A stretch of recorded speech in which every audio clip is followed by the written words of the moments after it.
Okay, well, good evening, everyone. In the nearly 2 years since the Supreme Court threw out Roe v. Wade, we've seen extreme MAGA Republicans work to roll back health care and tear reproductive freedom away from Americans across the country. And as a result of these barbaric efforts, birth control, including Plan B, IUDs, condoms, and other forms of contraceptions, are under threat. Today, Senate Democrats took action and brought our Right to Contraception Act to the floor for a vote, a very simple vote. Do you support the right to contraception? It's legislation that I'm incredibly proud to co-lead with Senators Markey and Hirono. What our legislation sought to do is in the name. It would codify every American's right to access birth control, no matter their zip code.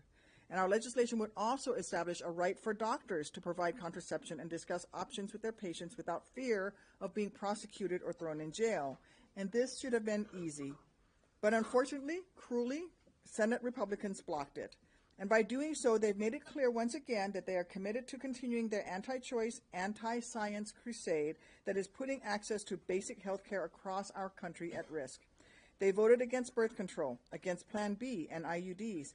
They voted against freedom for Americans to decide if, when, and how they want to become a parent. It's despicable, but it's not over. Many Republicans will say that we are being overzealous and that there's no real threat to birth control.